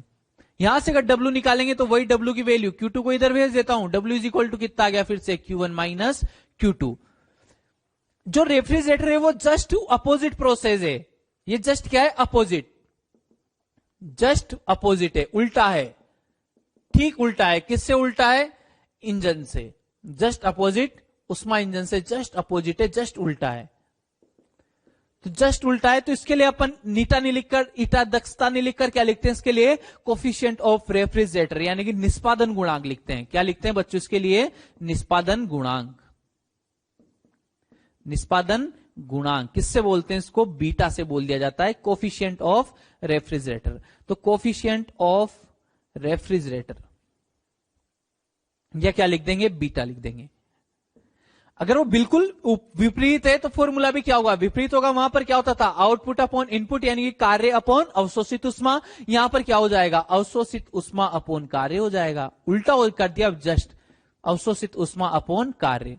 अवशोषित उष्मा, वहां पर अवशोषित उष्मा Q1 लिखते थे क्योंकि उच्च ताप से उष्मा अवशोषित करता है। ये रेफ्रिजरेटर निम्न ताप से कमरे से उष्मा अवशोषित करता है, इसलिए यहां पर अवशोषित उष्मा को क्या लिखा जाएगा बच्चों? Q2 लिखा जाएगा। और इसकी जगह मैंने क्या लिख दिया? W। W की वैल्यू यहां से पुट कर दूं मैं, Q1 माइनस Q2, बिल्कुल सिंपल है। तो Q2 upon Q1 minus Q2, यानी कि अगर मैं बीटा का फॉर्मूला लिखूंगा बच्चों, तो बीटा का जो फॉर्मूला आएगा, बीटा इज इक्वल टू कितना जाता है अपने पास में? T2 upon T1 minus T2, T2 upon T1 minus T2, या फिर एक ये वाला भी याद रख लो। तो ये दो फॉर्मूले काफी है, दो फॉर्मूले काफी है बच्चों, इनसे आपका काम हो जाएगा। Q2 क्या है? निष्कासित मत बोल देना है। Q2 निष्कासित किसमें होती थी? इंजन में। यहां पर Q2 क्या है? अवशोषित उष्मा, निम्न ताप से अवशोषित करता है, इसलिए इसको क्या लिखा है अपन ने? Q2 लिखा है। Q2 अपॉन क्या कर दिया? कार्य कर दिया है अपन ने बच्चों। और T2 upon T1 minus T2, फॉर्मूले में कंफ्यूज नहीं होना है। वहां पर नीटा होता था 1 माइनस T2 बाई T1, यहां पर T2 upon T1 minus T2 होता है। तो बच्चों ये रेफ्रिजरेटर का था। रेफ्रिजरेटर का एक फॉर्मूला काफी है, इसके अलावा और कुछ ज्यादा इसमें है नहीं। और एक और फॉर्मूला आएगा जो नीटा और बीटा में रिलेशन, भाई इसका जस्ट उल्टा ही तो है, केवल प्रोसेस ही उल्टा हुआ है। तो नीटा और बीटा में कहीं ना कहीं रिलेशन रहेगा ही रहेगा। वहां पर T2 बाई T1 आता था, यहां पर भी T2 बाई T1 आ ही रहा है, कहीं ना कहीं T1 T2 आ ही रहे। तो इन दोनों में भी आपस में कोई ना कोई रिलेशन निकलेगा। फ्रिज को भी आप, जो रेफ्रिजरेटर होता है उसको भी किसके रूप में काम में ले सकते हो? उष्मा इंजन के में, लेकिन उल्टा करना पड़ेगा प्रक्रम, केवल बस उल्टा कर दिया आपने उसका सिस्टम, तो क्या हो जाएगा? वो इंजन बन जाएगा। तो कहीं ना कहीं इन दोनों के बीच में भी रिलेशन आएगा, वो रिलेशन भी अपन को पढ़ना है। एक फॉर्मूला नीटा का याद किया अपन ने, वो लंबा सा, एक फॉर्मूला बीटा का याद किया, और एक फॉर्मूला किसका याद करेंगे? दोनों के रिलेशन का, जिसमें इंजन और रेफ्रिजरेटर के सारे क्वेश्चन आपसे बन जाएंगे बच्चों। ये फॉर्मूला आपको याद रखना है mainly, beta is equal to T2 upon T1 minus T2 या Q2 अपॉन W वाला। बच्चों इसके बाद में बिल्कुल सिंपल सी बात, नीटा व बीटा में संबंध, डायरेक्ट आपको फॉर्मूला याद रखना है। नीटा is equal to 1 upon 1 plus beta, और बीटा हो 1 अपॉन नीटा माइनस 1। अगर आपको बीटा दे दिया जाए और नीटा की जरूरत पड़े तो ऐसे निकाल दोगे। और अगर नीटा दे दिया है आपको और आपको क्या निकालना पड़ जाए? बीटा। जैसे आपसे बोल दिया एक इंजन है, उसकी दक्षता इतनी है, इसको मैं रेफ्रिजरेटर के रूप में काम में लेता हूं, तो रेफ्रिजरेटर के रूप में काम में लेंगे अगर उस चीज को, तो नीटा की जगह आपको क्या निकालना पड़ेगा? बीटा निकालना पड़ेगा। तो अगर आपको नीटा की वैल्यू पता है, बीटा निकालना हो, तो beta is equal to 1 upon नीटा माइनस 1। ऐसे अगर रेफ्रिजरेटर है उसको इंजन के रूप में कार्य लेना हो, और रेफ्रिजरेटर का आपको बीटा दे रखा था, अब उसको इंजन के रूप में काम में लेंगे तो नीटा चाहिए होगा अपन को, तो बीटा दे रखा हो तो नीटा ऐसे निकल जाएगा। सिंपल सी बात है ना। नीटा is equal to 1 upon 1 plus beta, और beta is equal to 1 by नीटा माइनस 1। तो ये दो रिलेशन आपको याद रखने। इसके बाद में अगर क्वेश्चन की बात करें, 30 डिग्री सेंटीग्रेड से 40 डिग्री सेंटीग्रेड के मध्य कार्य करने वाले रेफ्रिजरेटर के लिए निष्पादन गुणांक COP बताइए। बीटा का फॉर्मूला क्या लिखते थे अपन बच्चों? याद कीजिए, बीटा का फॉर्मूला अभी अपन ने लिखा था। क्या लिखा था बीटा का फॉर्मूला अपन ने अभी? क्या होता था फॉर्मूला? ये तो लिखते थे अपन, अवशोषित उष्मा अपॉन क्या लिखा जाता था? कार्य लिखा जाता था। QW, यानी कि Q2 अपॉन W, तो ऊपर तो क्या आता था? T2, नीचे क्या आता है? T1 minus T2। यही फॉर्मूला अपन ने लिखा है। ध्यान दीजिए, T2 यानी कि हमेशा निम्न ताप, स्लॉट में T2 आ गया मतलब निम्न ताप। निम्न ताप कितना है? 30 डिग्री सेंटीग्रेड, यानी कि 303 kelvin. T1 is equal to कितना है? 40 डिग्री सेंटीग्रेड। 40 डिग्री सेंटीग्रेड यानी कि 313 केल्विन, ये रहेगा बच्चों 273 ऐड कर दिया अपन ने, ये वैल्यू यहां पर चिपका दूं तो बीटा इज इक्वल टू कितना आ जाएगा, T2 निम्न ताप कितना रहेगा 303 अपॉन क्या आ जाएगा 313 माइनस 303 यानी कितना आ जाएगा 303 अपॉन 10 यानी कि बीटा की जो वैल्यू रहेगी बच्चों वो कितनी आ जाएगी 30.3 आ जाएगी अपने पास। कितनी आ जाएगी बीटा की वैल्यू 30.3 आ जाएगी अपने पास। तो ये क्या आ चुका है अपने पास निष्पादन गुणांक या बीटा आ चुका है। बिल्कुल हलवा क्वेश्चन था, सिंपल था क्वेश्चन बिल्कुल। देखिए बच्चों क्वेश्चन अच्छा क्वेश्चन है। एक कार्नोट इंजन को उष्मा इंजन के रूप में प्रयुक्त करने पर इसकी दक्षता, जब अपन ने कार्नोट इंजन था उसको पहले किसके रूप में प्रयुक्त किया, उष्मा इंजन के रूप में, तो नीटा ईटा दे रखा है अपन को, दक्षता जो है वो कितनी दे रखी है 1/10 दे रखी है। जब इसे रेफ्रिजरेटर के रूप में प्रयुक्त किया जाता है तो एक कार्य कितना करता है 10 जूल, और निम्न ताप वाले स्रोत से अवशोषित उष्मा की मात्रा मुझे बतानी है। मुझे अगर अवशोषित उष्मा की मात्रा बतानी, नीटा अगर मुझे पता है, जब अगर मुझे ये उष्मा इंजन के रूप में कार्य कर रहा था तब अगर मुझे नीटा पता है तो रेफ्रिजरेटर के रूप में कार्य करेगा तो बीटा में पता लगा सकता हूं कि नीटा और बीटा का रिलेशन मुझे पता है। तो सिंपल सी बात है, बीटा इज इक्वल टू क्या लिख दिया जाएगा बच्चों, बीटा का फॉर्मूला क्या होता है 1/नीटा माइनस 1, क्योंकि अपन किसके रूप में प्रयुक्त करने वाले हैं इसको, रेफ्रिजरेटर के रूप में। तो बीटा इज इक्वल टू, नीटा की वैल्यू चिपका दूं मैं 1/1/10 माइनस 1, 10 किधर चला जाएगा ऊपर चला जाएगा, यानी कि beta is equal to 10 minus 1, यानी कि बीटा इज इक्वल टू कितना आ चुका है बच्चों 9 आ चुका है।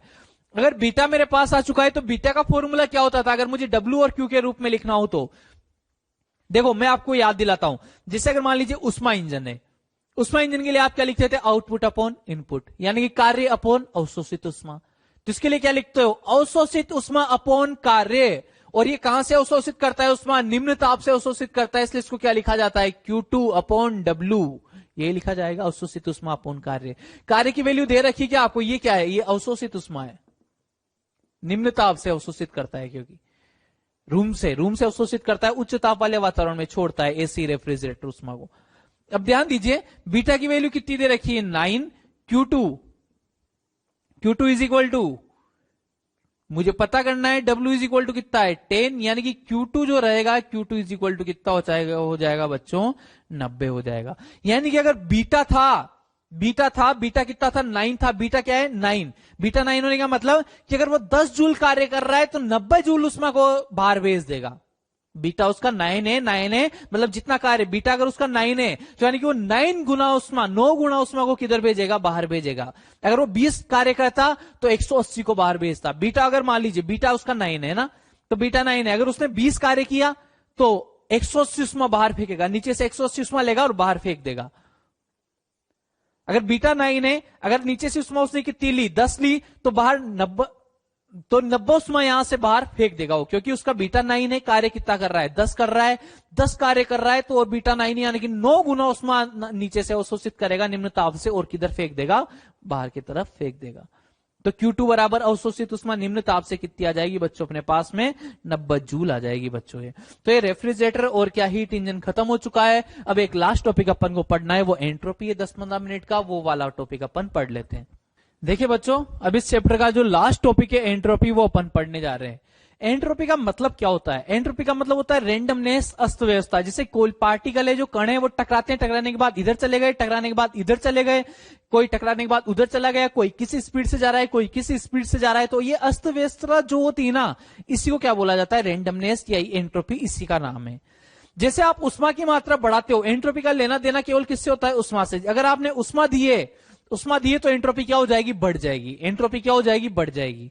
अगर आपने उष्मा बाहर निकाल रही है तो एंट्रोपी क्या हो जाएगी, कम हो जाएगी। जैसे आपने उष्मा दी, एंट्रोपी बढ़ेगी, मतलब नंबर ऑफ कोलिजन बढ़ेंगे, जितनी ज्यादा टक्कर होगी उतनी ज्यादा अस्त व्यवस्था भी क्या हो जाएगी बच्चों, बढ़ जाएगी। उष्मा बाहर निकाल ली तो उष्मा की मात्रा कम हो गई तो टक्कर भी क्या हो जाती है, कम हो जाती है, और अस्त व्यवस्था भी क्या हो जाती है, कम हो जाती है। तो ये अस्त व्यवस्था को ही क्या बोलते हैं अपन, रेंडमनेस या क्या बोलते हैं, एंट्रोपी। केवल और केवल किस पर निर्भर करती है, उष्मा की मात्रा पर। अगर मैं कहीं बोल देता हूं कि डेल्टा Q 0 है, यानी कि उष्मा ना तो दी जा रही है ना ली जा रही है, तो एंट्रोपी क्या रहेगी, नियत रहेगी, कांस्टेंट बनी रहेगी।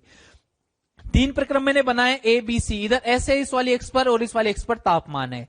अगर ये ए वाले के प्रक्रम की बात करता हूं मैं, तो ए वाले प्रक्रम में जो एंट्रोपी उसका मान क्या होता जा रहा है, बढ़ता जा रहा है। देखिए पहले इतनी सी थी, बढ़कर कितनी हो गई, ये वाली हो गई। तो अगर इस प्रक्रम के लिए मैं लिखता हूं ए के लिए, ए के लिए लिखता हूं तो ए के लिए मैं क्या लिखूंगा कि एंट्रोपी क्या हो रही है, बढ़ रही है। एंट्रोपी बढ़ने का मतलब क्या रहेगा, डेल्टा क्यू पॉजिटिव रहेगा बच्चों। ऐसे अगर मैं बी वाले प्रक्रम के लिए लिखता हूं तो बी वाले प्रक्रम में एंट्रोपी क्या है, कांस्टेंट है। एंट्रोपी अगर कांस्टेंट है तो आप क्या लिख दोगे कि जो डेल्टा क्यू है वो कितना रहेगा बच्चों, 0 रहेगा। एंट्रोपी ना बढ़ रही है ना घट रही है, यानी कि उष्मा ना तो दी जा रही है ना ली जा रही है, उष्मा की मात्रा कितनी रहेगी, 0। सी वाले प्रक्रम की बात करते हैं तो सी वाले प्रक्रम में एंट्रोपी क्या हो रही है बच्चों, घट रही है। अगर एंट्रोपी घट रही है यानी कि मैं बोलूंगा कि उसमें बाहर निकाली जा रही है, यानी कि डेल्टा क्यू क्या आ जाएगा बच्चों, नेगेटिव आ जाएगा। ये उष्मा से एंट्रोपी का अपन ने लेना देना समझ लिया। अब मैथमेटिकल क्वेश्चन की बात करें कि अगर तो DS integration DS is equal to क्या होता है, integration D Q by T. ये बेसिक फॉर्मूला है इसका, बिल्कुल एज इट इज याद रखना है आपको। लेकिन इस फॉर्मूले को आप मैथमेटिकली यूज नहीं कर पाओगे डायरेक्ट। तो दो प्रक्रम के लिए अपन बात करते हैं एंट्रोपी की। तो दो प्रक्रम कौन कौन से, एक तो समतापीय प्रक्रम और एक कौन सा, समदाबीय। दो प्रक्रम के लिए अपन बात करेंगे इसकी, क्योंकि रुद्धोष्म प्रक्रम के लिए तो कितनी हो जाएगी, 0। ये डेल्टा क्यू हो गया, 0 हो जाएगी। तो अगर इस वाले प्रक्रम की अगर अपन बात करते हैं तो समतापीय प्रक्रम, समतापीय प्रक्रम टी कांस्टेंट रहेगा, किधर आ जाएगा, बाहर आ जाएगा। तो ये टी बाहर आ गया, केवल क्या बचा, integration D Q integration DS.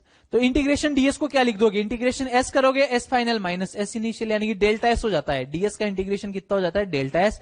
ऐसे डीक्यू का इंटीग्रेशन क्या हो जाएगा, डेल्टा क्यू। तो ये फॉर्मूला डायरेक्ट बदल लगा सकते हो। अवस्था परिवर्तन होते हैं, जैसे आपसे बोल दिया जाए कि पानी उबल रहा है, पानी उबल रहा है यानी कि वहां पर तापमान फिक्स हो गया 200, वहां पर तापमान फिक्स हो गया, कितना रहेगा, 100 डिग्री सेंटीग्रेड। 100 डिग्री सेंटीग्रेड रहेगा यानी क्या लिख दोगे, 373 केल्विन लिख दोगे यहां पर टी की वैल्यू। और अगर मान लीजिए क्या हो रहा है, वाष्पन हो रहा है, वाष्पन हो रहा है यानी कि क्यू की मात्रा delta Q is equal to M L V. अपन पढ़ते थे वाष्पन में उष्मा की मात्रा एम एल वी। ऐसे अगर गलन हो रहा है तो टी कितना हो जाएगा, 0 डिग्री सेंटीग्रेड यानी कि 273 केल्विन, और यहां पर क्या आ जाएगा, एम एल एफ आ जाएगा क्यू की मात्रा। ऐसे आप डेल्टा क्यू को कैलकुलेट कर सकते हो बच्चों। समदाबीय प्रक्रम के लिए फॉर्मूला डायरेक्ट याद रखना है, समदाबीय यानी कि पी कांस्टेंट। तो वी डायरेक्टली प्रोपोर्शनल टू क्या रहेगा बच्चों, टी रहता है। ऐसे वाले प्रक्रम में V directly proportional to T रहता है। तो इसके लिए डायरेक्ट फॉर्मूला म्यू सीपी। देखो अगर यहां से मैं इंटीग्रेशन वगैरह करता ना कि समदाबीय प्रक्रम है तो इसको क्या लिखते हैं, म्यू सीपी डी। फिर dt बाई dt 1/t आता है, उसका इंटीग्रेशन क्या होता है, ln होता है, log होता है। तो इसलिए अपन ने डायरेक्ट लिख दिया है formula D delta S is equal to mu CP ln t2 by t1। अब T2 बाई T1 लिखूं चाहे V2 बाई V1 लिखूं, दोनों समानुपाती तो रहेंगे इस वाले प्रक्रम में। तो क्या लिख दिया जाएगा, mu CP ln T2 by T1 बराबर mu CP ln V2 by V1 बच्चों लिख दिया जाएगा। ये फॉर्मूला याद रखना है, केवल आपको 3 फॉर्मूले एंट्रोपी के याद रखने हैं, बाकी और कोई फॉर्मूला याद नहीं रखना है आपको। एंट्रोपी के 3 फॉर्मूले से लगभग सारे क्वेश्चन एंट्रोपी वाले हो जाएंगे। एक ये चीज याद रखनी कि एंट्रोपी बढ़ती है डेल्टा क्यू पॉजिटिव, एंट्रोपी घटती है delta Q negative, entropy constant नियत है अगर एंट्रोपी, तो डेल्टा क्यू क्या रहेगा बच्चों, 0 रहेगा। ये चीजें अपन को बच्चों याद रखनी है। इसके साथ आपका चैप्टर लगभग इसके साथ आपका ये पूरा चैप्टर क्या हो जाता है, समाप्त हो जाता है बच्चों।